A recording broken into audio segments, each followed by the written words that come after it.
Listo. Si les parece bien, vamos a empezar. Muy bien. Entonces, gracias a todos por venir una vez más a la Arena Económica. Este es nuestro octavo programa, nuestro octavo podcast, y hoy vamos a hablar de un tema que se ve desde la introducción a la economía en los primeros semestres o incluso si se cursa en el CCH o en alguna preparatoria con un programa de economía.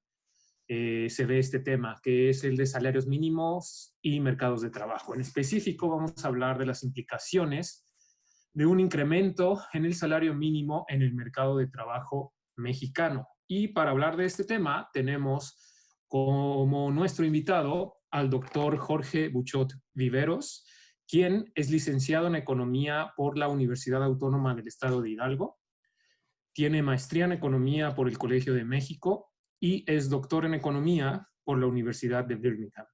Y su tesis es justo el tema que vamos a hablar hoy y el que nos va a platicar.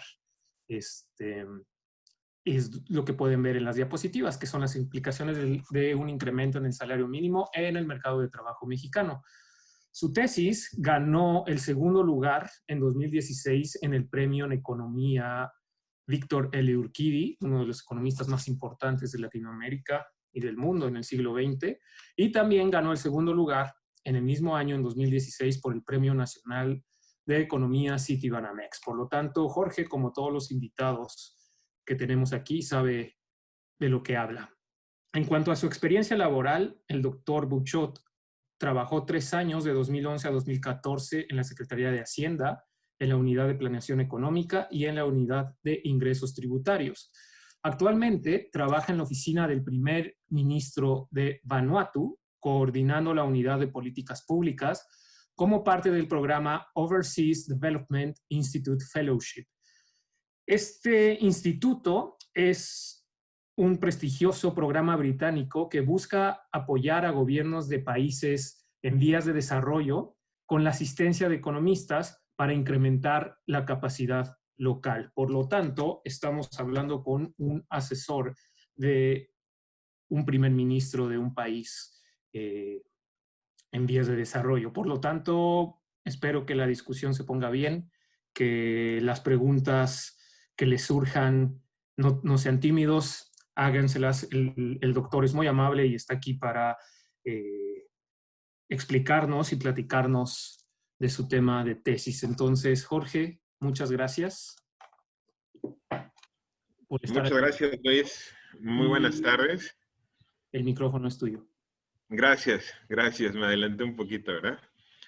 Muchas gracias por la presentación y sobre todo por la invitación. Me siento muy honrado, muy contento de poder platicar con ustedes, entre amigos, acerca de mi tesis doctoral, acerca de los salarios mínimos, que por supuesto es un tema que me apasiona y que fue motivo de estudio durante 4 años. Pues gracias por la oportunidad.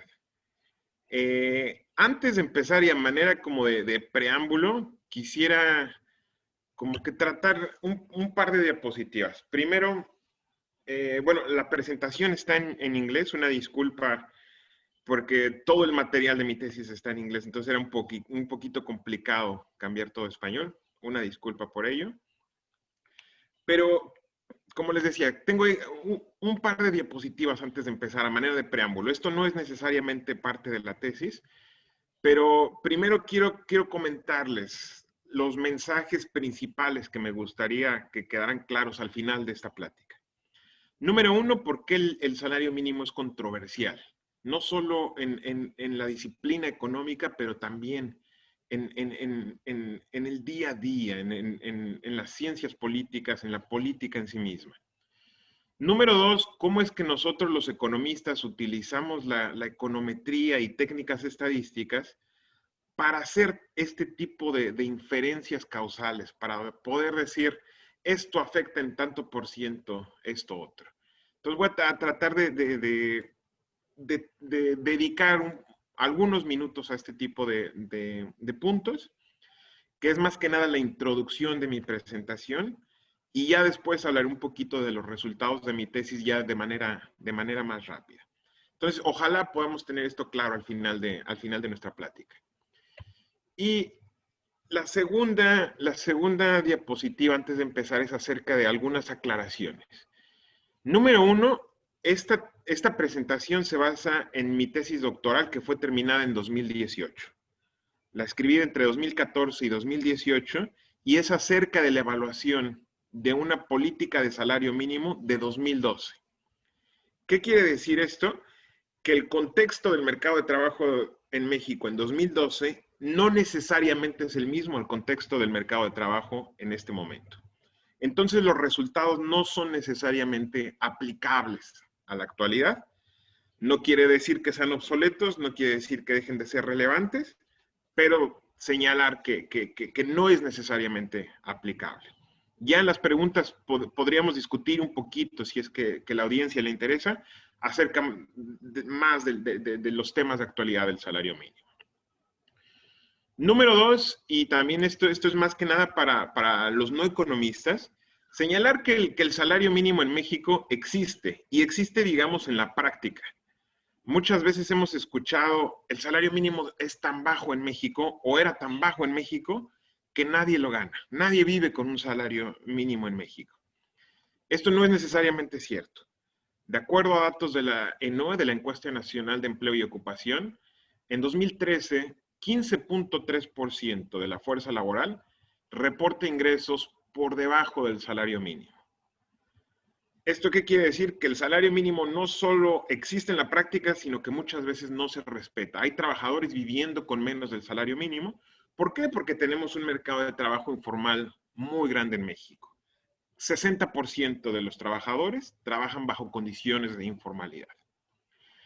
Y finalmente, señalar que es necesario tener en mente que a pesar de que el salario mínimo puede ser atractivo en temas de disminuir la pobreza, de incrementar las condiciones salariales de los trabajadores más vulnerables, hay que ser muy cautelosos con los salarios mínimos.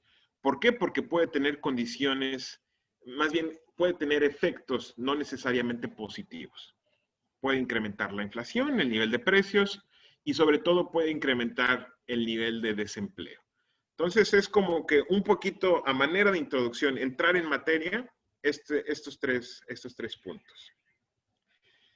Y bueno, quiero empezar con esta cita de David Card, un economista estadounidense que a principios de los años 90 vino a revolucionar el campo no solo de los salarios mínimos, pero también de la econometría aplicada. Y él, después de estas investigaciones tempranas en su carrera, decidió no volver a tratar, a escribir acerca de salarios mínimos. Y él dice principalmente porque los salarios mínimos y escribir de esto le costó un montón de amigos. Que yo sepa, yo hasta este momento no he perdido amigos, eso espero. Pero sí señalar que es un tema muy, muy polémico y que muchas veces cuesta trabajo defenderlo y cuesta trabajo justificar el porqué de los salarios mínimos y el por qué puede ser una política pública buena o no necesariamente dañina. Del lado ya entrando en materia, les decía, este debate, esta controversia acerca de los salarios mínimos tiene por lo menos 30 años durante las últimas 3 décadas en la disciplina económica. En México también ha sido parte de la discusión pública, sobre todo desde por ahí de 2014, cuando Miguel Mancera, como jefe de gobierno de la Ciudad de México, propuso un esquema de incremento del salario mínimo. Ha habido distintas reformas anterior al incremento de 2018 por el gobierno de López Obrador, como fue la desindexación del salario mínimo. Algunos economistas mexicanos muy importantes como Raimundo Campos, Gerardo Esquivel han escrito al respecto. Entonces, ha estado ahí el tema de los salarios mínimos en México también. ¿Y por qué? ¿Por qué el salario mínimo es tan polémico? El principal argumento en contra de la fijación o el incremento de salarios mínimos es que puede generar desempleo. Y le voy a dedicar un poquito de tiempo, unos 2 o 3 minutos a este punto. Porque ¿cuál es la lógica para que el salario mínimo pueda generar desempleo? Antes que nada, el gobierno fija de un día a otro, pongámonos en los zapatos de un empresario. Y cuando decimos empresario, pensemos en un negocio pequeño. No porque no aplica a las empresas grandes, pero creo que es más fácil verlo desde el punto de vista de un pequeño negocio, vamos a decir con 5 o 10 empleados. De buenas a primeras, el gobierno te dice, a partir de mañana, tú tienes que pagar más de salario mínimo. Tienes que pagar 10% más de salario mínimo. El gobierno lo fija, pero el gobierno no paga por él. No es un subsidio. El gobierno te forza de alguna manera, de manera externa, a incrementar el nivel de salarios.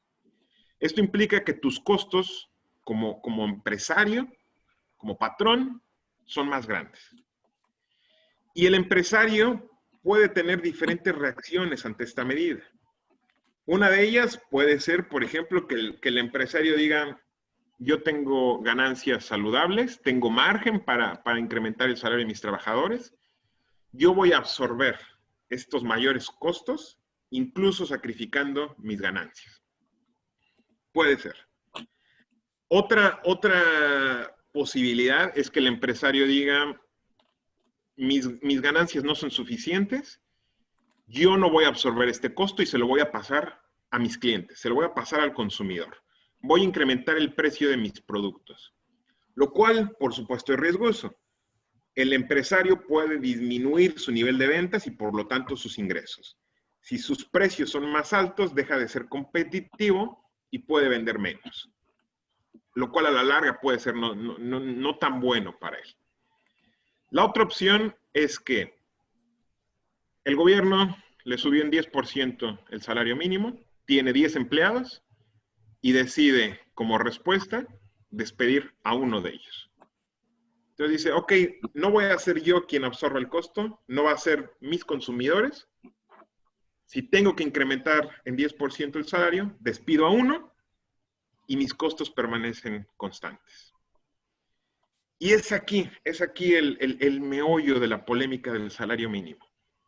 ¿Vale la pena incrementar el salario mínimo de 9 trabajadores si hay uno que pierde su trabajo? No solamente no incrementas el nivel salarial de los trabajadores más vulnerables, sino que los dejas en peores condiciones, sin su trabajo, sin su modo de obtener ingresos. Y es por eso que se vuelve tan polémico. No necesariamente pasa que se pierda el empleo, pero puede suceder. Entonces va por ahí la polémica. Ahora, entrando un poquito en materia, hablar un poquito del salario en México, es importante decir que el salario mínimo en México ha sido una política salarial atípica. Atípica con respecto al resto del mundo, atípica con respecto a Latinoamérica y atípica incluso dentro de sí misma. La Constitución mexicana de los Estados Unidos mexicanos señala que en su artículo 123 que todo trabajador debe tener acceso a un salario que le permita satisfacer sus necesidades culturales, educativas y sociales. Durante más de 20 años, esto fue violado flagrantemente. El salario mínimo no solamente perdió su valor durante los últimos 20 años, estamos hablando entre 1980 y 2014, que es la gráfica de la izquierda, el valor real del salario mínimo disminuyó en 70%. ¿Qué quiere decir esto? Probablemente en términos monetarios tu salario mínimo era mayor, pero lo que te alcanza para comprar era menos de la mitad de lo que podías comprar con un salario mínimo en los 80s. Y no solo eso, el salario mínimo dejó de ser suficiente para salir de la pobreza. En la gráfica de la derecha, la línea azul es el salario mínimo, la línea naranja es la línea de pobreza extrema y la línea gris punteada es la línea de pobreza moderada. Si tú trabajas y tienes un dependiente económico y ganas el salario mínimo, este salario mínimo no era suficiente para salir de la pobreza. Esto, de nuevo, esto es una fotografía, 2014. No necesariamente aplica porque en 2018 el salario mínimo tuvo un incremento sumamente agresivo. Y lo digo en el buen sentido de la palabra. Entonces, cayó el salario mínimo y no era suficiente para salir de la pobreza. ¿Qué pasa si lo comparamos con otros países? Esto es contra los países de la OCDE. Y como podemos ver, el salario mínimo en México es no solamente el más bajo, sino que por mucho. Y ustedes podrán decir, bueno, lo estamos comparando con países desarrollados como Nueva Zelanda, Luxemburgo, Holanda. Pero si lo comparamos con América Latina, esta gráfica me parece un poquito interesante. A lo mejor es un poquito difícil de leerla. Cada país estamos mostrando el salario mínimo en 3 puntos en el tiempo: 1990, 2005 y 2013. Como podemos ver, casi todos los países latinoamericanos, la línea azul, la barra azul, es mucho mayor a la barra naranja y a la barra gris. Esto quiere decir que en Latinoamérica hubo un esfuerzo por incrementar el salario mínimo, el valor real del salario mínimo, y tenemos ejemplos muy importantes como Brasil, Uruguay, Argentina, con políticas públicas muy agresivas para recuperar el nivel del salario mínimo en estos países. Esto no ocurre para México, no ocurre para Venezuela y no ocurre para Paraguay. Son los 3 países que van exhibiendo una caída paulatina del nivel del salario mínimo si lo comparamos contra el salario mínimo de 1990 o 2005. Este es el contexto en el que escribí mi tesis: un salario mínimo cayendo, un salario mínimo que no es suficiente ni siquiera para salir de la pobreza. Entonces, el objetivo de mi investigación era evaluar el impacto de un incremento salarial en 2012, un incremento del salario mínimo en 2012, sobre 3 variables principales. Número 1, los salarios. Verificar si los salarios realmente aumentan si incrementas el salario mínimo. Número 2, la distribución de los ingresos. Esto es verificar que los que menos ganan sean los beneficiados del incremento en el salario mínimo.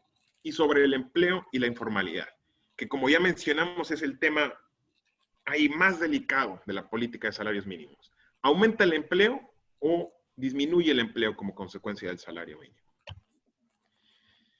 Y bueno, la pregunta ¿cómo? A lo que nosotros los economistas llamamos la estrategia de identificación. ¿Cómo hacemos para evaluar esto? Entonces yo lo que hago es utilizar el incremento del salario mínimo en 2012 en una zona salarial como experimento natural. ¿Por qué experimento natural? Esto es una metodología similar a la que se utiliza en medicina. Tú estás interesado, por ejemplo, en probar un medicamento. Tú tienes 2 individuos con el mismo cuadro clínico, las mismas características. A uno le das la medicina, a otro no le das la medicina. La diferencia después de haberle dado medicina a uno de ellos es el impacto de este medicamento.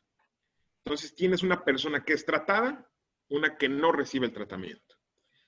Algo similar ocurre en México, por eso lo llamamos un experimento cuasi natural. En 2012, si recordamos, había 3 zonas salariales en México: A, B y C. La zona A era principalmente la Ciudad de México y algunos municipios fronterizos, por ahí Juárez, Acapulco, Baja California Norte, Baja California Sur.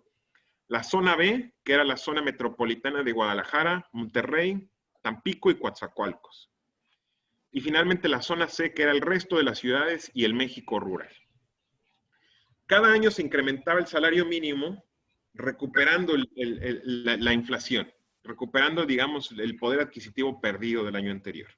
Entonces, casi siempre durante casi 30 años se movían en paralelo los salarios mínimos, aumentaban en 3-4%. En noviembre de 2012 se incrementa el salario mínimo solamente en la zona B. Juntan la zona B con la zona A, como estamos viendo en la gráfica de la derecha. Entonces tenemos este experimento natural, que es como tan bonito en la econometría cuando tienes esta posibilidad. Una zona es tratada, la zona B, las otras 2 permanecen exactamente igual. Y podemos tratar de encontrar cuál es el efecto de este salario mínimo. ¿Qué dice la teoría económica? Y esto es como que tratar de seguir un poquito el formato de presentaciones académicas. A grandes rasgos, como les decía, si incrementas el salario mínimo, lo que va a ocurrir es que incrementas el desempleo. Y como decía Luis Fernando, y por ahí lo puso en su post, esto nos lo enseñan en la licenciatura a rajatabla. Cuidado con el salario mínimo. Incrementar el salario mínimo implica desempleo. Y hacemos un montón de gráficas en los cursos introductorios de economía para aprender esto. ¿Qué dice la investigación empírica? Durante los años 70, 80 se creó más o menos un consenso en la literatura económica. Todos estaban de acuerdo que la teoría económica clásica tenía la razón. Si aumentas el salario mínimo en 1%, el desempleo incrementa en 0.3%. No es proporcional. Esto es lo que en economía llamamos nosotros elasticidad. No es 1 a 1. Aumentas en 1%, pero el desempleo sí crece, no de la misma manera, pero crece en 0.3%. Y esto era, digamos, un consenso sumamente claro. Todo el mundo estaba de acuerdo. ¿Qué pasa? David Card y Alan Kruger en 1994 analizan un incremento del salario mínimo en la ciudad de Nueva Jersey con una nueva metodología, como les decía, revolucionando el campo de los salarios mínimos. Y ellos encuentran que el incremento del salario mínimo no tiene un efecto sobre el desempleo, que el efecto es cero. Y esto viene a cambiar por completo el paradigma de los salarios mínimos, y desde entonces no hay un consenso. Hay claramente dos grupos. Hay investigadores que aún en la actualidad dicen el salario mínimo afecta el desempleo, y hay investigadores que siguen diciendo que el salario mínimo no lo afecta. Entonces no hay un consenso todavía y la polémica continúa. Ahora, el método. También quiero dedicar unos minutitos a esto. ¿Qué hace la econometría? ¿Cómo hacemos nosotros para estimar y para decir con tanta seguridad? El empleo incrementa, el salario mínimo incrementa los salarios en 2%, en 3%. Entonces, la econometría, el objetivo es entender la relación entre dos variables económicas. Y espero que esto no sea muy aburrido, pero creo que es importante tratar de comunicar esto. El objetivo de la econometría es ver la relación entre dos variables. Si yo le muevo a la inversión extranjera directa, ¿qué le pasa al Producto Interno Bruto? Si yo le muevo a las importaciones, ¿qué le pasa al nivel de precios? Entender la relación entre dos variables económicas. Entonces vamos a poner un ejemplo. Tenemos una función. Tenemos Y, que es la variable dependiente, y tenemos un montón de variables independientes que afectan a esa Y. Vamos a llamar a Y el salario, no el salario mínimo, tu nivel de ingresos. ¿De qué depende tu nivel de ingresos? Tu nivel de ingresos puede depender de tu escolaridad, X1, de tu experiencia, X2, de la ciudad en donde vives, X3. No es lo mismo trabajar en la Ciudad de México que en Chihuahua o en Chiapas. Incluso si haces el mismo trabajo, el nivel de remuneración puede ser diferente. Y pues también depende del entorno, por ejemplo, socioeconómico. Y entre ello puede estar el salario mínimo. El salario mínimo también puede afectar tu nivel de ingresos. Entonces, cada una de estas variables independientes, X1, X2, X3, afectan en cierta medida a esta Y, a tu nivel de ingreso. Lo que hace la econometría es, considerando todo en su conjunto, tratar de aislar cuál es el efecto específico de tu nivel de ingreso, el efecto específico de tu nivel de escolaridad. ¿Cómo afecta tu experiencia a tu nivel salarial? Por separado. Entonces podemos ver cuál es el valor de cada una de estas variables sobre el efecto de nuestra variable dependiente Y. Y esto es precisamente lo que hace la econometría. Lo que nosotros queremos encontrar es ese valor, estas betas. Beta sería, ¿cuál es el valor en el que afecta tu educación? El valor en el que afecta tu experiencia y el valor en el que afecta el salario mínimo sobre tu nivel de ingresos. Y yo lo combino, toda esta metodología, digamos que es la parte básica de econometría, con modelos de diferencias en diferencias. Yo sé que esto suena a lo mejor muy técnico, pero es más simple de lo que parece. ¿Qué buscamos con diferencias en diferencias? No basta comparar al individuo que recibió el tratamiento antes y después del tratamiento. ¿Por qué? A lo mejor en mi zona salarial incrementaron el salario mínimo, pero resulta que yo me gradué. Resulta que yo ya pensaba cambiar de trabajo y mi salario incrementa. Entonces, no se sabe si el efecto del salario mínimo se debe al cambio institucional o al cambio como yo como trabajador. Para poder ver el efecto del salario mínimo, necesitamos ver al mismo individuo en ausencia del tratamiento y con el tratamiento. Esto es lo que nosotros llamamos en econometría, el contrafactual. Ver al mismo individuo antes y después, pero también con y sin tratamiento. Entonces yo trato de ver esto, hay un montón de supuestos que se tienen que cumplir, no voy a entrar mucho en detalle, pero la cosa va así. No basta en compararme a mí mismo antes y después, necesito verme a mí mismo, hipotéticamente, con y sin salarios mínimos. Entonces, de manera muy rápida, que ya llevo más de 20 minutos, vamos a hablar de los resultados. Entonces, con todo esto, ¿qué es lo que yo encuentro? Número 1, el efecto en los salarios. Yo encuentro que un incremento del salario mínimo en 1% incrementa los salarios reales en 1.2%. Ustedes me podrán decir, pues claro, esto es lógico, es esperado. Si incrementas el salario mínimo, no sabemos qué pasa con el empleo, pero al menos los salarios deberían incrementar. Es cierto, pero no siempre ocurre. ¿Por qué? Porque los salarios mínimos, el incremento en los salarios mínimos puede ser absorbido por incrementos inflacionarios. En otras palabras, como hay mayores salarios, todo el mundo incrementa sus precios y entonces al final te alcanza para lo mismo que te alcanzaba con el salario mínimo anterior.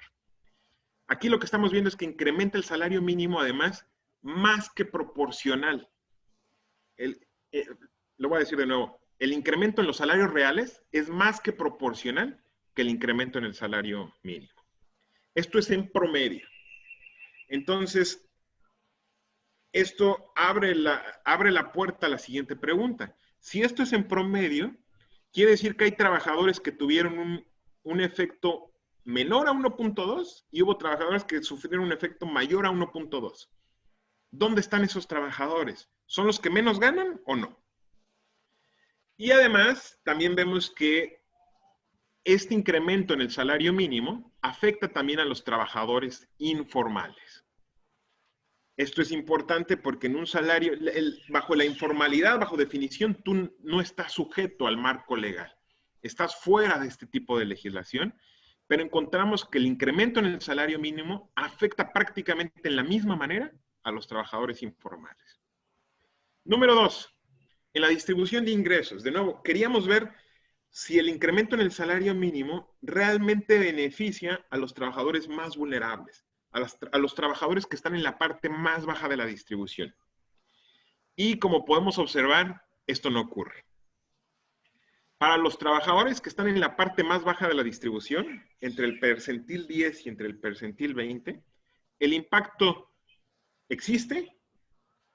Nosotros lo llamamos estadísticamente significativo. Podemos aseverar que existe el impacto, pero el impacto es chiquito, 0.3%.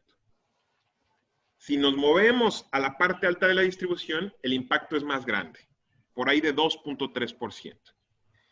Tengo una gráfica, espero que no meta más ruido, pero la línea azul sólida es el efecto por cada percentil de la distribución. Entonces, tenemos, imagínense, a la fuerza de trabajo en México, los dividimos en 100. El 1% con menores ingresos, el 2% con menores ingresos, hasta los ingresos, el 99% con mayores ingresos. Y nosotros estimamos el efecto en cada punto, en cada percentil. ¿Y qué observamos? Que el efecto es menor para la parte más baja de la distribución, lo cual es totalmente contrario a lo esperado.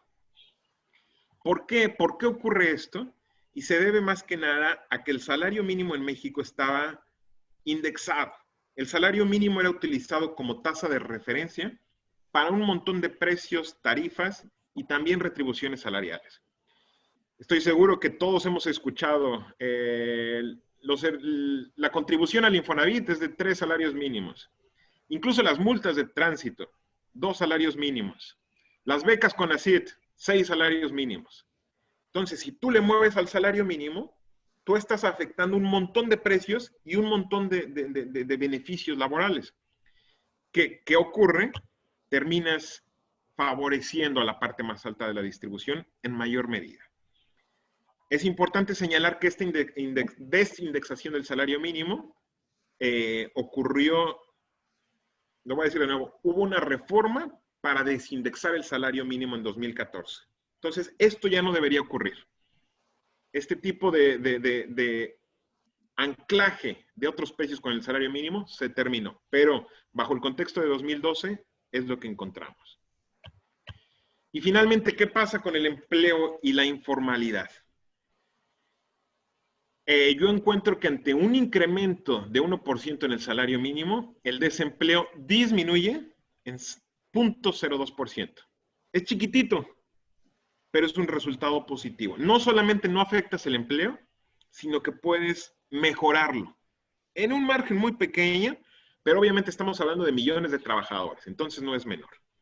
Y la pregunta es, ¿qué pasa? A lo mejor es que estás atrayendo más trabajadores informales y encontramos que no ocurre. De hecho, hay una transición de la informalidad a la formalidad.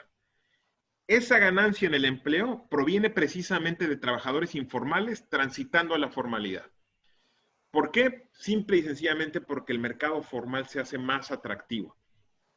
Si mis pensiones van a estar atadas al salario mínimo, si mis beneficios y mi salario va a crecer, a mí me conviene más estar en el trabajo, en el mercado de trabajo formal.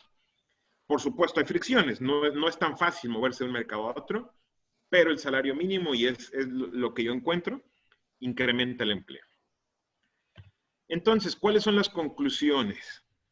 Después del incremento del salario mínimo en la zona salarial B, número 1, los salarios reales incrementan.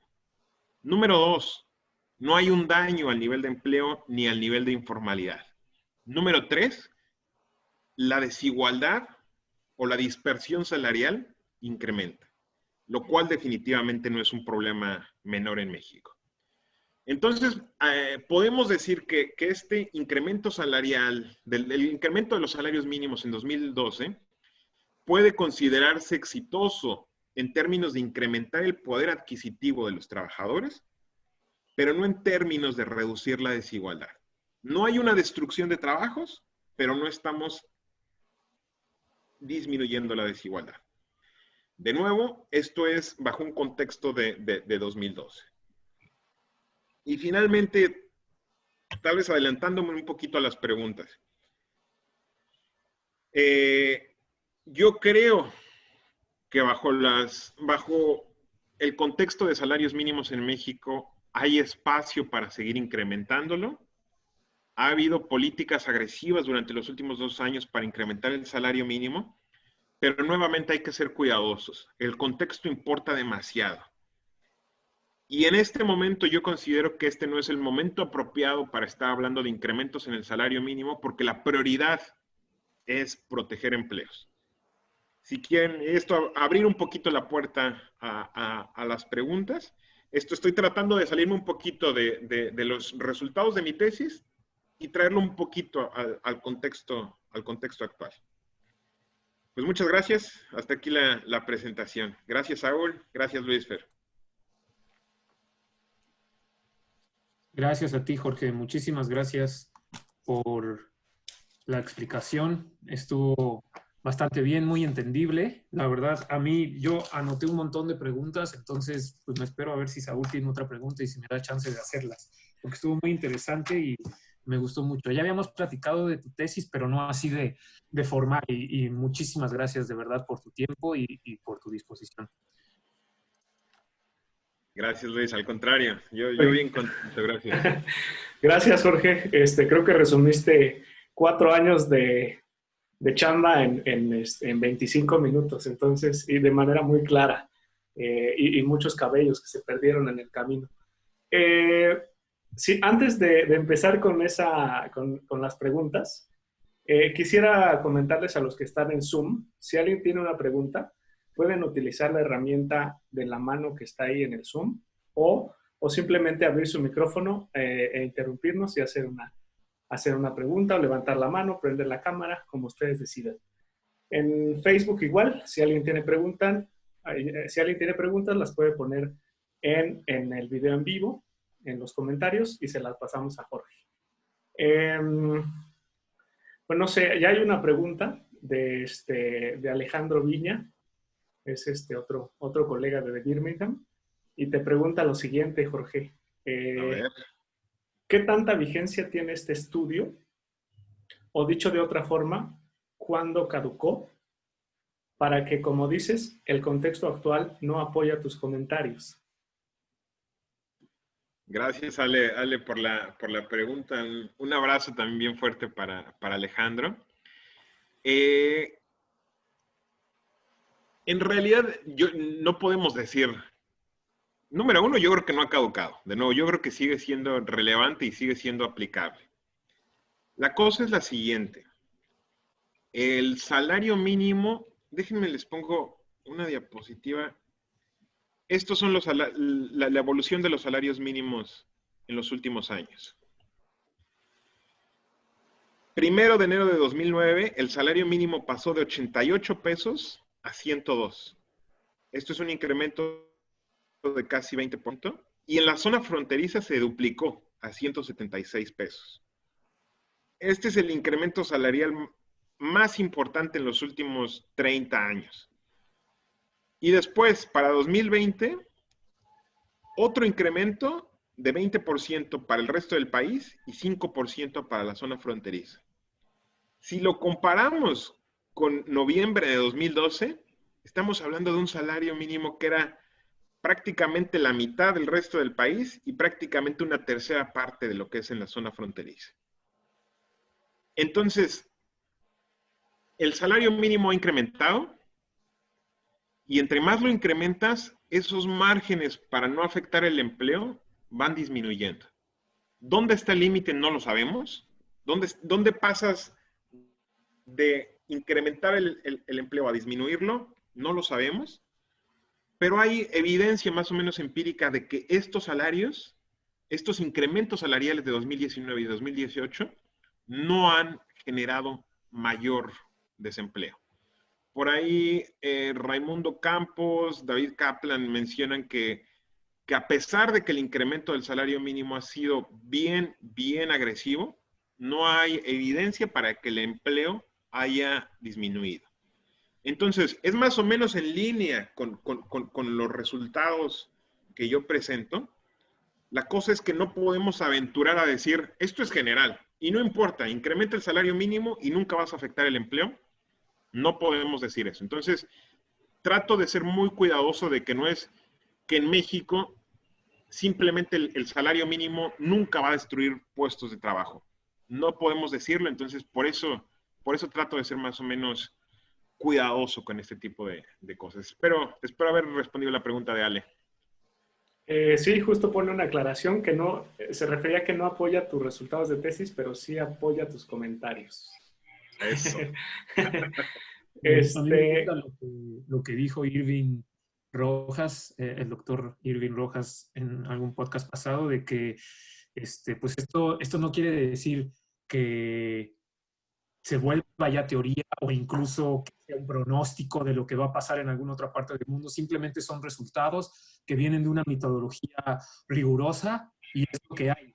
Entonces, si los vemos como que son resultados y no las predicciones de Jorge Buchot Nostradamus, creo que podemos no pelearnos con ellos y contribuir a entender mejor lo que está pasando o pasó en el mercado de trabajo mexicano con este incremento que analizó Jorge. Entonces, si los vemos como resultados, yo creo que vamos a estar un poquito mejor. Oye, Saúl, me gustaría preguntarle a Jorge antes de que esto se vaya a poner más técnico, porque ya conozco a mis colegas, los quiero mucho a todos, les mando abrazos, no balazos.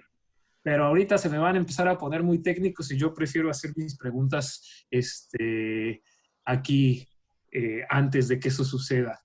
Venga. Entonces, creo que lo explicaste cuando hablaste de prestaciones y pensiones, pero a mí me gustaría si pudieras aclararnos por qué si encuentras un efecto positivo en los trabajadores informales, en el salario real mencionas que es muy similar a los trabajadores formales, ¿por qué si hay prácticamente el mismo efecto positivo en la informalidad, por qué hay transferencia de la informalidad a la formalidad? O sea, ¿por qué, aunque también se incrementan sus salarios, por qué las personas que trabajan en la informalidad se transfirieron en tus resultados a la formalidad? Y por último, si pudieras decirnos brevemente cuántos años tiene tu panel en la base de datos, porque los alumnos de Saúl trabajaron mucho con datos panel, entonces nada más así si nos pudieras decir cuántos años utilizaste. Y por último, por ahí le he escuchado decir a muchos economistas laborales y leído en Twitter que lo que hay que proteger es a los trabajadores y no los puestos de trabajo. Y en tus conclusiones que están fuera de la tesis, tú dices, ahí pones lo contrario, hay que proteger los puestos de trabajo y no a los trabajadores, más bien, no dices no a los trabajadores, pero dices hay que proteger los puestos de trabajo. Entonces, si nos pudieras aclarar a qué te refieres con eso, y ya. Entonces son 3 preguntas. ¿Por qué esta transferencia a la formalidad? ¿Cuál es tu panel? Y hay que proteger los puestos de trabajo o a los trabajadores. Y nada más, George. Muchas gracias. Gracias, gracias Luis. Bien interesantes las preguntas. A ver, número 1, ¿por qué este tránsito a la formalidad? Denme un segundo, voy a cerrar mi puerta porque se va a azotar. Sí, pues es en vivo, es programa en vivo, todo pasa. Es el tifón, ¿no? Sí. Bueno, Jorge está del otro lado del mundo, entonces. Sí. No nos vaya a caer el huracán. Otros aires. Mitad de la plática. A ver, de nuevo, gracias Luis por la pregunta. La cosa es bien interesante porque yo la verdad no esperaba encontrar estos efectos casi de la misma magnitud en el mercado de trabajo informal. ¿Por qué? Porque por definición esperarías que no aplican este tipo de medidas legales. ¿Qué pasa? El mercado de trabajo informal en México, para cierta parte de los trabajadores, no es tan distinto al mercado de trabajo formal. Y esto hay que decirlo también muy claros. Por supuesto, si hablamos de puestos de trabajo calificados y trabajo por ahí de técnicos o profesionistas, la cosa cambia. Pero si hablamos en la parte baja de la distribución, el mercado formal e informal no es tan diferente en cuanto a remuneración se refiere. Entonces, si tú le mueves un poquito al salario mínimo en el mercado de trabajo formal, esto se observa de rebote en el mercado de trabajo informal. Entonces, hay un incremento, digamos, más o menos generalizado. ¿Por qué transitan? Por lo siguiente, en el mercado formal no solamente afectas la remuneración, no afectas solamente el salario, afectas también otro tipo de prestaciones. El bono de vacaciones, por ejemplo. Algunas veces los aguinaldos también incrementan como consecuencia del salario mínimo, o incrementaban antes de 2014. Entonces, esto hace que el mercado formal se vuelva más atractivo, no solamente en tu quincena, no solamente en el salario que te llevas a tu bolsillo, sino también en tus prestaciones. Entonces, por eso es mi lectura, tampoco es que yo esté analizando estos canales de transmisión, pero es la lectura que yo hago. Por eso hay un tránsito hacia la formalidad. Pequeño, mínimo, pero se da. Acerca de mis datos panel, por aquí tengo una diapositiva acerca de los datos. Aquí está. Entonces, yo utilizo la ENOE, es una encuesta trimestral.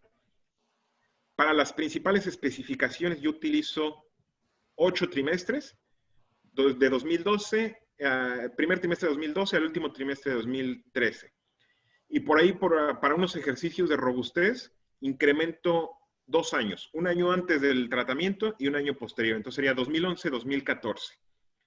Pero esto es para mis especificaciones principales y depende, de nuevo, esto es también para diferencias en diferencias. También hago un ejercicio para control sintético, estimación por control sintético, y en ese caso utilizo una base de datos de 2005 a 2014, un poquito más amplia para tratar de encontrar las tendencias en el mercado de trabajo antes de la intervención. Entonces, es más o menos la respuesta. Y la tercera pregunta acerca de proteger los puestos de trabajo o proteger a los trabajadores. Y yo creo que la distinción no es tan diferente. Y yo estoy hablando del contexto muy particular en el que estamos en este momento con la pandemia global y esto que llaman el gran confinamiento. Definitivamente la prioridad sería proteger a las personas. Pero a mí me parece, y este es por supuesto un punto de vista personal, la prioridad en este momento sería trabajar esas posiciones de trabajo. Creo que en este momento conviene darle prioridad a tener un empleo respecto a mejorar las condiciones de ese empleo. De nuevo, es un punto de vista, pero si lo vemos como una política pública para tratar de disminuir, de aminorar los efectos negativos de la pandemia global, creo que en este momento la prioridad debería ser esa, proteger los puestos de trabajo. Gracias, Luis. A ti, Jorge, muchas gracias por las respuestas. Muchas gracias. Hay 2 preguntas en Facebook, si quieres te las comento. Espero interpretarlas adecuadamente, ¿no? Denise Orozco pregunta, si tuvieron que pasar tantos años para lograr una nivelación en los salarios que no afectara tanto, ¿se podría estimar un lapso de 10 años para incrementar nuevamente sin afectar o hacerlo de forma paulatina? Entonces entiendo que preguntas si hay que esperar un rato más para hacer otro incremento y ver si no tiene esas implicaciones malas que nos dice la teoría económica, ¿no? Creo que así es el planteamiento. Si no, que aquí lo comente. Y Alejandro Ramírez te pregunta, ¿puede existir un sesgo de estimación debido a los precios, ya que en la deflactación se usa un único índice de precios?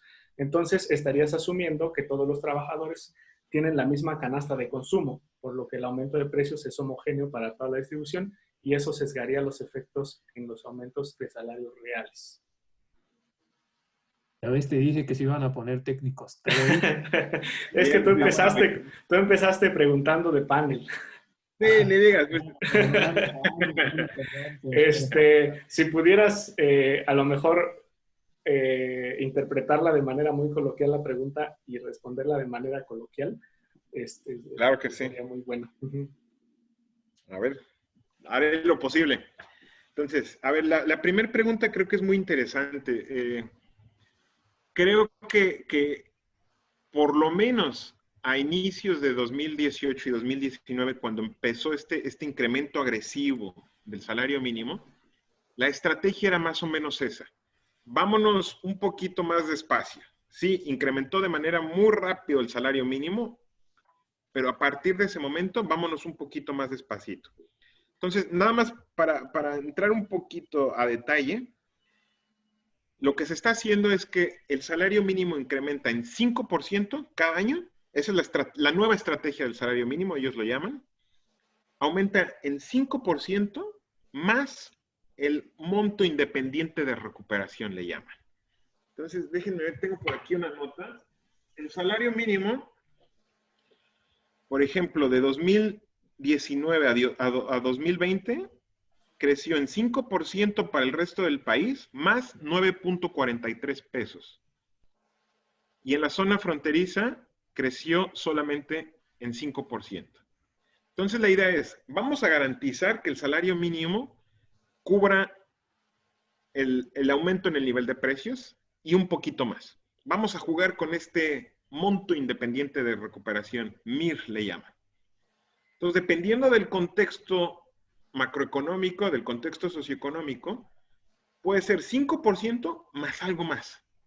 Ellos lo fijan de manera externa en pesos. Para el año anterior, por ejemplo, con este incremento bien grande, fue 5% más 79 pesos de monto independiente de recuperación. Entonces, la idea es que el gobierno puede tener la flexibilidad para cubrir el incremento inflacionario más algo más. Y es precisamente como Denise lo está preguntando, es irnos de un incremento paulatino. Reconocer que el salario mínimo en México ha sido injusto socialmente durante los últimos 30 años. Hay que recuperarlo, hay que mejorar las condiciones salariales. Podrá ser debatible por qué lo incrementan esto y que si Estados Unidos y la negociación del Telecán tuvo que ver con este incremento en el salario mínimo. Es materia probablemente de otra discusión. El punto es que se están recuperando los salarios mínimos y hay que seguir con esto. Pero nuevamente, el contexto importa. Y a manera personal yo diría que no es momento, y va a ser muy interesante qué hace el gobierno, porque cada año se actualizan los salarios mínimos, qué va a hacer a final de año y cómo va a anunciar. Yo esperaría que el incremento solamente fuera de 5% para las dos, para el resto del país y la zona fronteriza. Yo creo que no hay espacio en este momento para arriesgar. Vamos a ver qué pasa y ojalá que esto no se detenga y que la pandemia global no detenga esta inercia que lleva el salario mínimo en los últimos 2 años. Pero sí, hay que hacerlo cuidadoso. Incluso la propuesta que yo mencionaba en 2014 de Miguel Mancera era precisamente eso, irnos muy despacio año con año y en un lapso de 6 a 8 años recuperar el valor del salario mínimo. Entonces va por ahí. La segunda pregunta acerca de los precios. Es cierto, es una muy buena pregunta. Lo que está diciendo es, nosotros tenemos un índice de precios nacional. En 40 o 46 ciudades, ya no me acuerdo, el INEGI va y pregunta hace un estudio observando el nivel de precios de la canasta básica y otros productos. Entonces, nosotros tenemos un indicador de nivel de precios o de inflación nacional. Y yo, para calcular los salarios reales, cuando hablo aquí de salarios reales, yo utilizo este índice de precios nacional, que no necesariamente corresponde aquí, al nivel de precios o a la inflación observada en cada una de las zonas salariales. Esto es cierto. Yo estoy agarrando un único nivel de inflación nacional en vez de tener 3 deflactores de precios. Entonces me preguntan, ¿esto puede sesgar los resultados? Fue algo de lo que tuve cuidado durante esta investigación. Y yo traté de diferenciar y de generar estos 3 tipos de 3 deflactores de precios por zonas. ¿Cuál es el problema? Que el índice nacional de precios al consumidor es urbano, son 46 ciudades. Entonces está sesgado hacia la parte urbana. Y para la zona salarial B tenemos bien poquitas ciudades. Por supuesto, Guadalajara, Monterrey, Hermosillo, Tampico me parece, y nada más. Entonces, el promedio se vuelve un poco sesgado porque tenemos muy pocas ciudades en la zona A y B y muchas de las ciudades en la zona C, pero al mismo tiempo no toca la zona rural. Entonces, yo traté de hacerlo, construir estas 3 zonas salariales, deflactores de precios para zonas salariales y ver qué pasaba. Los resultados no cambian. De manera general, encuentro exactamente lo mismo en cuanto a que se incrementan los salarios reales, no afecta al empleo y la distribución de ingresos queda más o menos igual.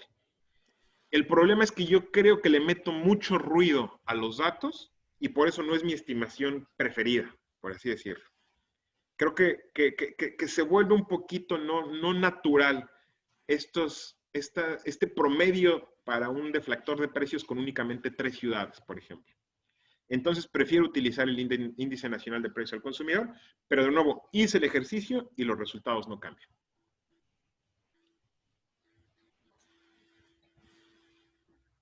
Pues gracias. Ojalá haya quedado respondida la pregunta. Yo creo que sí. Creo que sí. Para Alejandro Ramírez, creo que también anda estudiando por allá. Eh, yo tengo una pregunta muy breve sobre si nos pudieras mostrar esa grafiquita que está muy interesante, la gráfica de la distribución de los efectos. Sí. Prometo que no es técnica porque la pregunta, porque ya Fer está mordiéndose las uñas. Está volteando los ojos, ¿eh? Está ya preocupado. Pues aquí, no sé, a lo mejor vale la pena que nos expliques un poquito quiénes son los que están hasta abajo y quiénes son los que están hasta arriba. Y un poco dentro, o sea, me refiero a el impacto es, como dijiste, 0.02, creo, y 2% arriba o algo así. Aquí está, ¿no? Como 1%. Sí. Entonces, que nos dijeras más o menos quiénes son los de los percentiles más bajos, es decir, cuál es su nivel salarial o alguna caracterización. Y eso si lo pudieras ligar con, ¿tú crees que, o bueno, a lo mejor ya has leído algo o tienes algún conocimiento de eso? El incremento que hubo en 2019 pudo tener un efecto similar a de que en la parte más baja hubo un efecto más pequeño que en la parte más alta, o qué esperarías tú de ese incremento tan fuerte. Gracias, Saúl. De hecho, gracias por la pregunta porque me ayudas a mencionar algo que de hecho se me olvidó platicar y creo que es bien importante. Entonces, lo que muestro aquí de nuevo para los no economistas cuando hablamos de percentiles es dividir a la población en 100 segmentos y asociarles un nivel de ingreso de menor a mayor. ¿Cuánto gana el 1% más bajo, el 2% más bajo? Así nos vamos segmento por segmento hasta el 99% más rico, vamos a decirle. Y no quería utilizar esta palabra porque la ENOE precisamente, que es la Encuesta Nacional de Ocupación y Empleo, está sesgada a la baja. De hecho, déjenme ver, tengo aquí una... Aquí está. Aquí está. Estos son los salarios promedios por decil. Discúlpenme, ahora estamos hablando en vez de percentiles, estamos hablando de deciles. Dividimos a la población en 10 segmentos. El 10% con menores ingresos hasta el 90% con mayores ingresos. Ahora, cuando decimos la distribución alta de la riqueza, no estamos hablando de Carlos Slim y Emilio Azcárraga. Estamos hablando para la parte más alta de la distribución de Saúl. Trabajadores. ¿Cómo, perdón? De Saúl Fernando. Ándale, de trabajadores que ganan en promedio, 8,700 pesos al mes. Lo podemos ver para formales e informales, como podemos ver para los trabajadores formales es más alto, 9,000, para los trabajadores informales 7,200. ¿Cuáles son los trabajadores en la parte más baja del decil, de la distribución? Trabajadores que ganan alrededor de 2,300 pesos. Esto es al mismo tiempo una limitación de nuestros datos. La ENOE falla en observar a los trabajadores con mayores ingresos. La ENOE no va y toca la puerta de la población con mayores ingresos. Entonces, lo que vemos es una distribución sesgada a la baja de la distribución de los salarios. Entonces, cuando vemos la gráfica que decía Saúl, este efecto muy grande es para trabajadores de alrededor de 9,000 pesos, este efecto hasta acá. Y aquí estamos hablando de trabajadores con un salario de 2,200 pesos al mes, menor al valor del salario mínimo para ese momento, para 2012-2013. Ahora, la segunda parte de la pregunta es, ¿esto se observaría dado los incrementos salariales que mencionábamos en 2018 y 2019? Sí y no.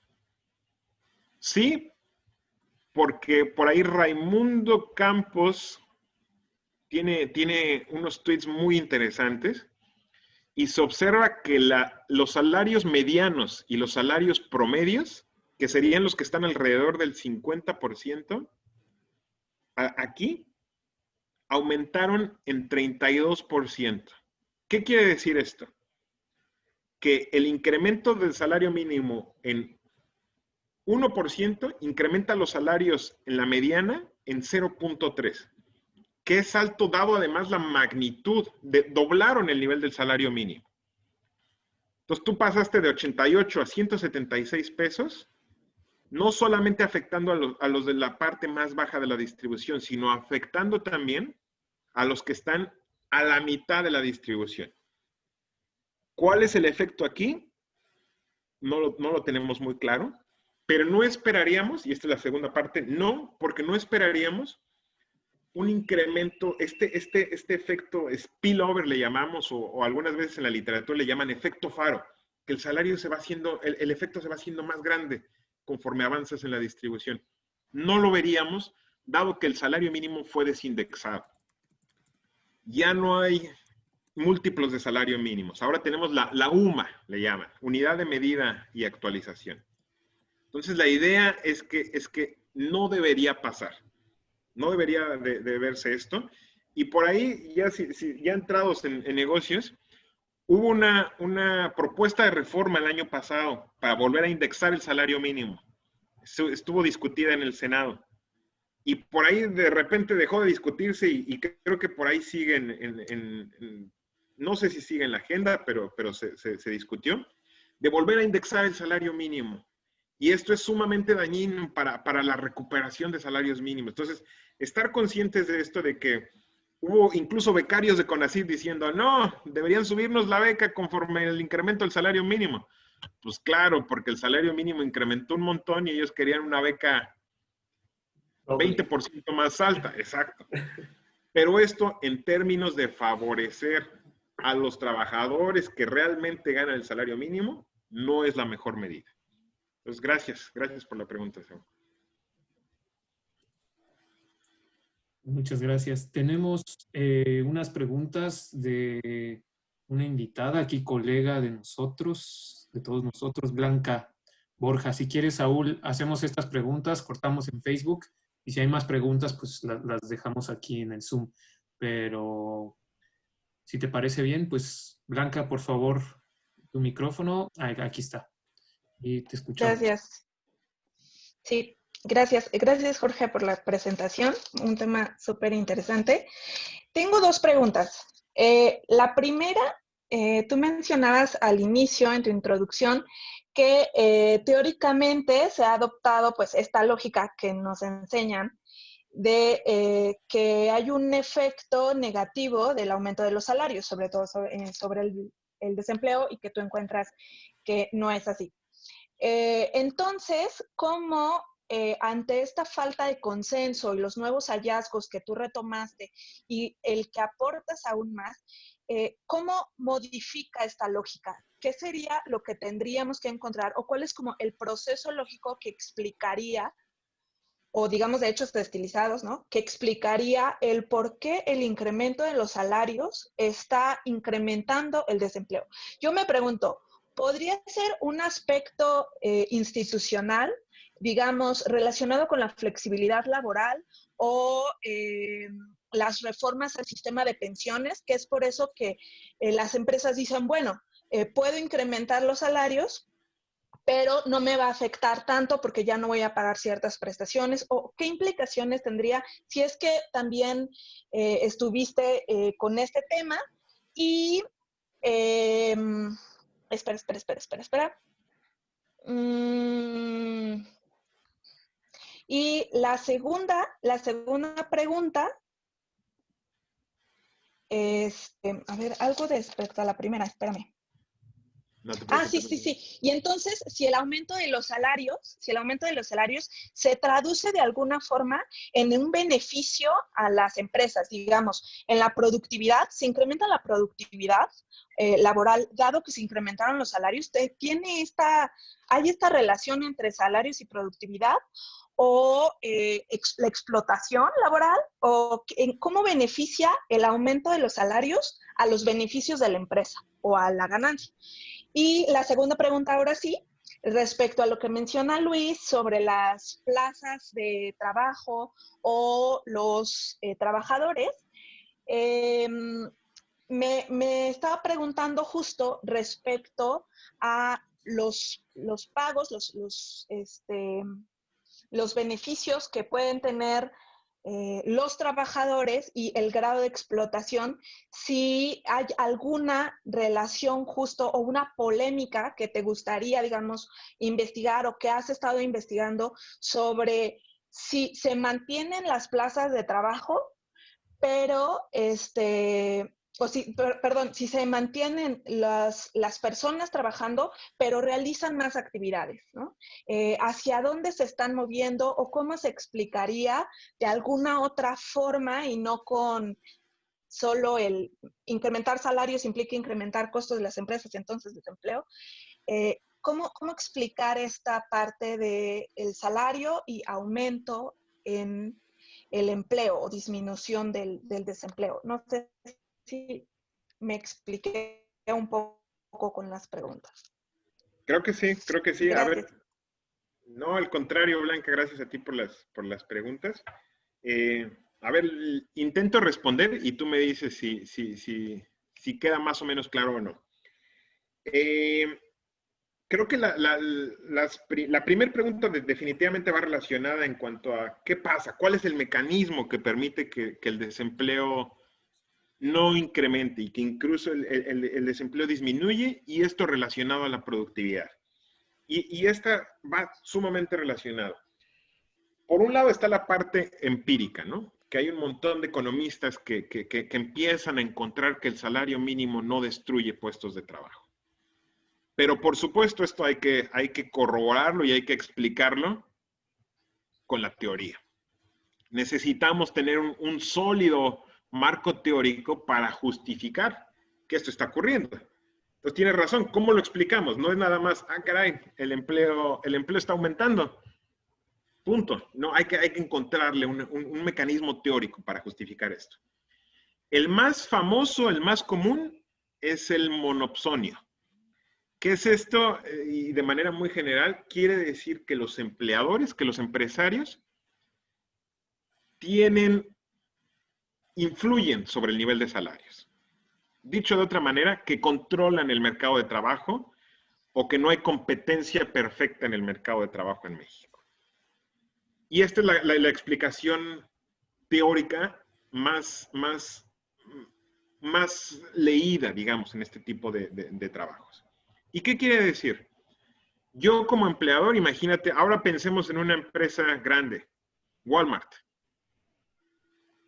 Es uno de los mayores empleadores en México y en Latinoamérica.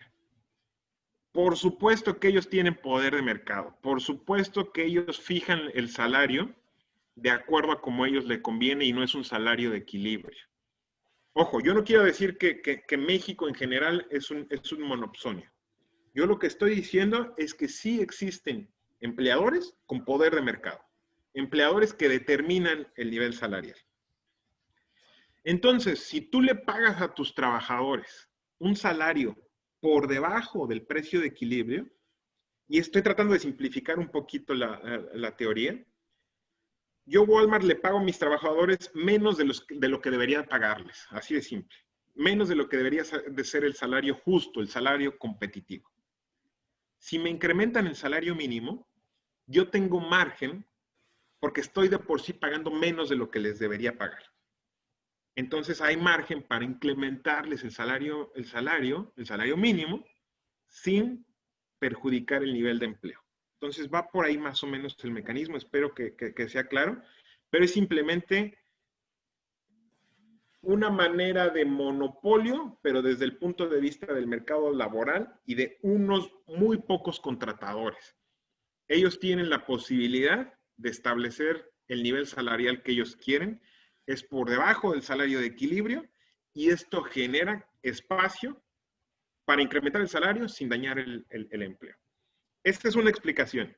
Y de hecho tú introduces la segunda explicación, que me parece a mí sumamente interesante, que es del lado de la productividad laboral. Y hay algunos economistas por ahí, Arrow, y hay algunos latinoamericanos que no me acuerdo ahorita, que dicen, en cuanto mejoras las condiciones salariales de los trabajadores, la productividad va a crecer. Por supuesto, si hablamos de incrementos salariales del 2-3%, es difícil observar incrementos en la productividad. Pero a lo mejor estos incrementos de 2019-2020 precisamente generan que el trabajador de manera natural, si de un día a otro gana el doble, por supuesto que va a estar más contento, por supuesto que va a realizar un mayor esfuerzo para no perder su trabajo.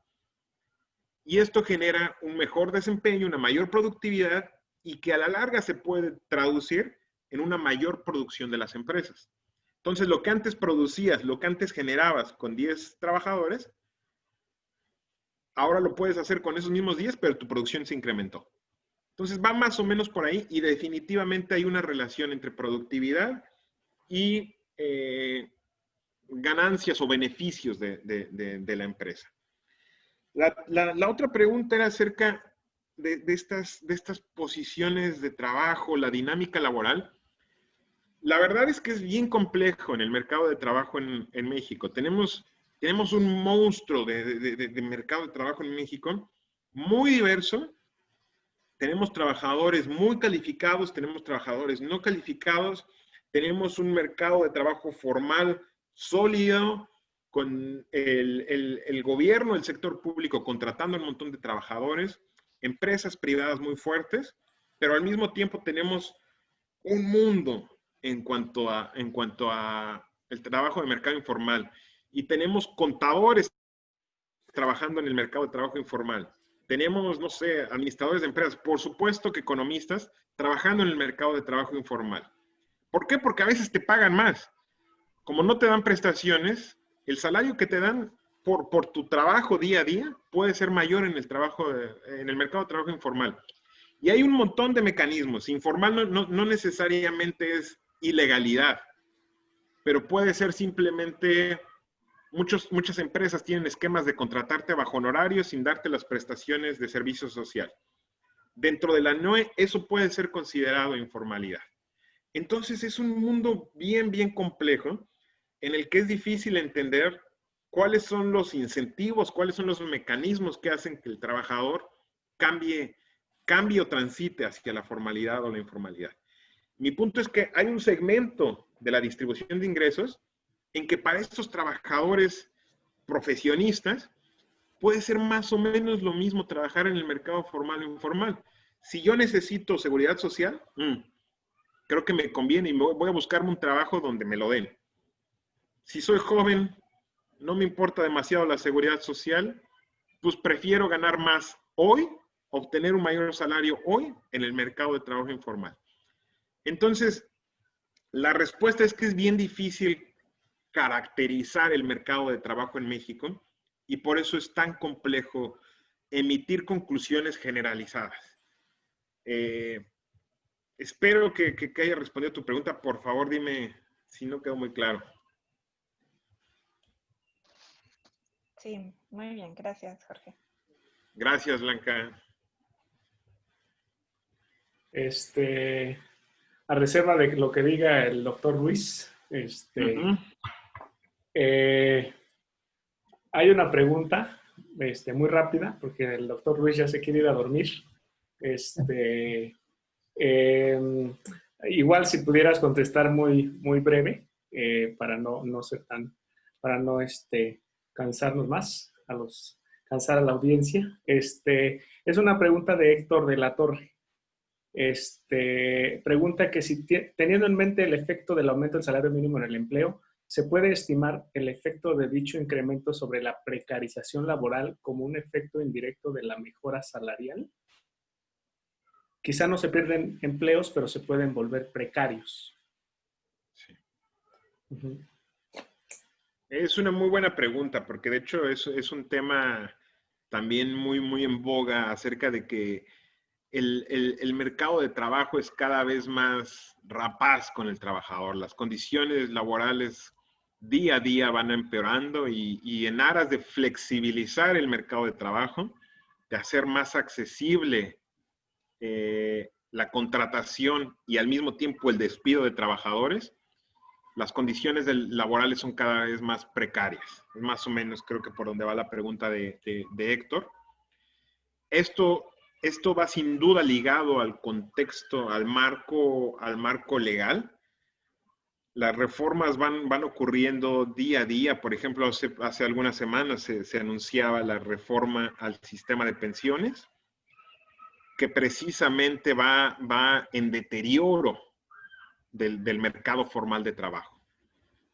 Y hay algunos economistas que señalan, ojo, esto va en línea con la precarización del mercado de trabajo y nosotros vamos incrementando y aceptando y aprobando este tipo de reformas cuando las condiciones del mercado de trabajo solamente las estamos empeorando. Tratando de responder a la pregunta, ¿podemos ver qué tanto un incremento en el salario mínimo precariza, sí o no? La verdad es bien difícil de responderlo dado el análisis que yo hago. ¿Por qué? Porque no sabemos, no podemos conocer a detalle cuál es el efecto sobre este tipo de condiciones salariales. ¿El trabajador es forzado a trabajar más horas porque le pagan el salario mínimo? No lo sabemos. A lo mejor le subieron el salario mínimo, pero en vez de 8 horas, lo hacen quedarse 8 horas y media o 9. No lo sabemos. Le están quitando prestaciones a costa del incremento del salario mínimo, lo están obligando a pagar, por ejemplo, sus cuotas de seguridad social porque incrementaron el salario mínimo y por lo tanto la cuota que el empleador tiene que pagar, no lo sabemos. Esto ya es información muy específica y de nuevo son casos particulares que nuestra base de datos no nos permite ver. Espero que haya sido lo suficiente breve, Saúl, para que no sí, gracias. Gracias. Estuvo muy bien, Jorge, la verdad, sí, es que bueno que hiciste esa pregunta, Saúl, porque está muy buena. Ya ves que luego hay gente por ahí que hace tesis de maestría de flexibilidad laboral y la apoya y, o sea, es gente medio mala onda por ahí. Luis Fernando García. Entendí el guiño. Pero bueno. Así mismo. Pero Luis, a lo mejor tú nos puedes decir tu opinión respecto a esto. Híjole, sí, exacto. Creo que también tiré esa pregunta de la flexibilidad laboral y los aspectos institucionales para Luis, pero no dijo nada. Sí, yo me interesa escuchar tu opinión. Digo, estamos entre amigos, ¿no? Sí, pues sí, estamos entre puros compas. Pero ¿qué les parece si cerramos en Facebook y podemos seguir por acá platicando, quien se quiera quedar, porque ya nos pasamos un poquito, que estuvo muy interesante, muy bien, pero podemos, ¿qué te parece, Saúl? Cerramos en Facebook y, y podemos continuar por acá platicando y pues esto, si te parece bien, Jorge, esta grabación la podemos seguir haciendo, si no, pues la paramos, pero esto lo ponemos en el YouTube y ya voy a hacer un Instagram, entonces también va a haber ahí como trailers de estos videos, entonces, ¿cómo ves, Saúl? Sí, si quieres paramos en Facebook. Si alguien de Facebook quiere preguntarle algo a Jorge, se lo preguntamos aquí en Zoom. Lo pone ahí y se lo pregunto aquí. El video va a estar en YouTube, de todas maneras, el video completo. Y antes de cerrar en Facebook, quisiera agradecerte mucho, Jorge, por darnos esta presentación, que siempre es un montón de conocimientos en 20 minutos o en 25 minutos, y que nos haces el gran favor de resumirnos toda esa historia, todos esos artículos que leíste, todos esos cálculos que hiciste. Y lo más importante es que creo que la mayoría entendimos en una gran parte tu trabajo, ¿no? Que ese es el objetivo principal. No, muchas gracias. Al contrario, Saúl, Luis Fer, yo la verdad encantado de poder tener este foro. Es uno lo que le gusta, ¿no? Lo que le gusta compartir eso, ese tanto trabajo y poder platicar de ello, pues no es simple. A veces es como que, déjenme les platico, pero pues no quiero aburrir a la banda, ¿no? Entonces, gracias por el foro. Además, bien lindo poder saludar a amigos muy queridos, por allá los que hicieron las preguntas, Denise, Alejandro, Héctor. Pues la verdad, encantado y gracias por la audiencia, gracias por tomarse el tiempo para hablar de este tipo de aspectos un poquito aburridos, pero pues gracias por la oportunidad. Gracias a ti. A ver, voy a terminar el video de Facebook. Sí. Listo, sí. Me avisas aún. ¿Ya? Sí, listo, parece que ya. No me quería quemar en Facebook porque luego ahí hay medio Si alguien de aquí de Zoom tiene más preguntas, las hacemos. Si no, que conteste Fer y listo. Sí, pues respecto a eso, me gustó mucho tu respuesta dado las limitaciones de tu estudio. Igual, el mío estuvo muy limitado. Utilicé datos macro para toda América Latina, pero alcancé a encontrar efectos diferenciados por edad. Entonces, pues sí, la flexibilidad laboral suele precarizar el trabajo. Es verdad que lo suele precarizar, pero cuando las carreras, sobre todo encontré a trabajadores con educación terciaria y cuando son jóvenes, cuando tienen menos de 29 años, la flexibilidad les conviene. Obviamente va en detrimento de otros profesionistas o personas con educación terciaria de años, 65 años, porque en lugar de que haya una sustitución en el sentido de hay flexibilidad laboral y le doy más trabajo a la gente que tiene más experiencia o sabe hacer mejor las cosas, las empresas, al parecer, y eso es lo que encontré en la literatura, sustituyen a estos trabajadores con experiencia porque dicen, pues un joven lo puede hacer mejor y eso ayuda mucho al empleo de los jóvenes. Entonces, no tengo una posición clara a favor o en contra de la flexibilidad laboral, porque obviamente, por ejemplo, nuestros padres, mi padre ahorita está en el desempleo por una cuestión, no por flexibilidad, sino por el COVID, pero afortunadamente tiene ahorros y todo está bien, pues está un año de jubilarse, pero sí creo que ayuda a los jóvenes, entonces no creo que sea bueno satanizar la flexibilidad laboral como está precarizando todo. Hay que evitarla, hay que proteger al trabajador. A los jóvenes les puede ayudar y alivia un poco el desempleo cuando estamos empezando carreras. Y pues nada más.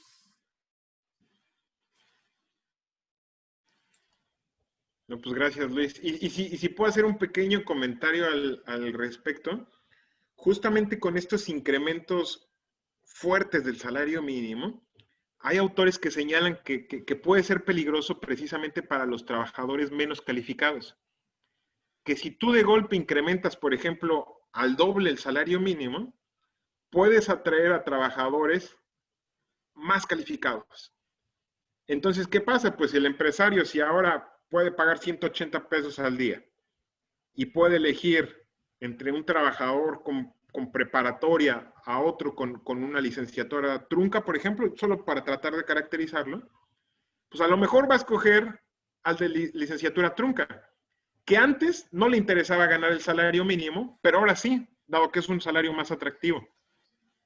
Entonces son este tipo de cuestiones que siempre hay ganadores y perdedores en las políticas públicas, ¿no? Es imposible decir esto va a beneficiar a todo mundo. Jamás va a ocurrir. Y justamente el hacedor de políticas públicas tiene que maximizar precisamente a los potenciales ganadores y minimizar a los que pierden. Pero definitivamente es un tema fascinante, ¿no? Y encontrar el equilibrio entre flexibilidad laboral y precarización es siempre bien complicado. Sí, es difícil. Pues incluso creo que esta propia Secretaría del Trabajo, la actual, pues encuentra ese problema porque en campaña y e incluso la familia de la actual secretaria del Trabajo siempre ha estado muy en contra de la flexibilidad laboral, siempre ha sido muy vocal, siempre lo había sido. Y una vez que llegó esta persona muy preparada, Luisa María Alcalde, pues vemos que la política se tuvo que ajustar, digamos, a ejercer la política pública. No es que hayan cambiado la reforma o la Ley Federal del Trabajo que se modificó en 2012, no es que hayan echado para atrás las medidas de flexibilidad, sino se tuvieron que adaptar y definitivamente tuvieron que matizar su discurso en la política pública porque la flexibilidad laboral, a ojo de buen cubero, sigue siendo igual que, eh, que hace 8 años. Entonces, pues ahí te doy toda la razón. La verdad sí es muy interesante y estoy de acuerdo contigo también en respecto a salarios mínimos. Gracias, Luis. Pues si hay más preguntas de los que están en Zoom, si no, no sé si alguien más tenga una pregunta. ¿No?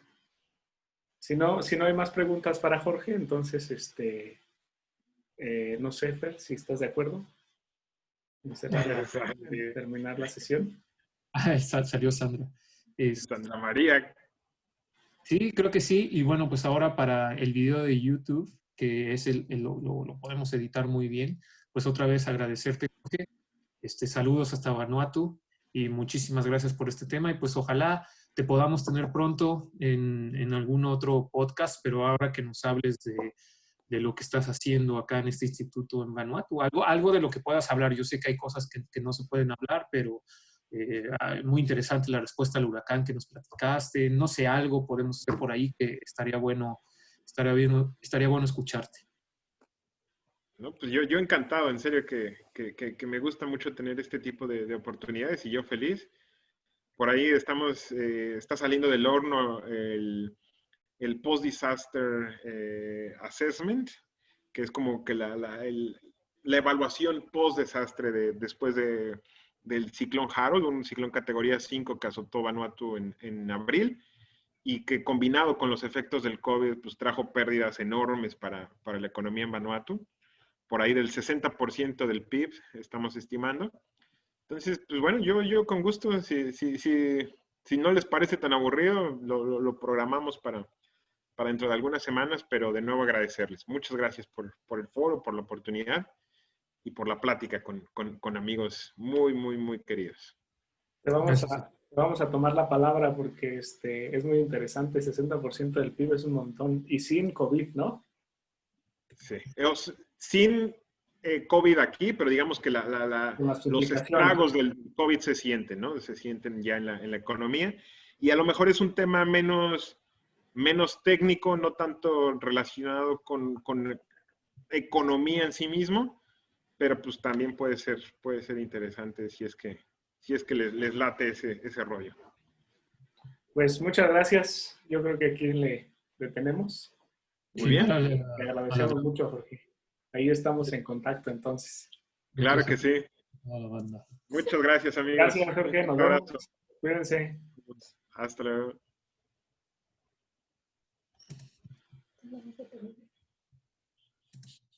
Ya. Acá ya nomás Espérame, déjame quitarle el...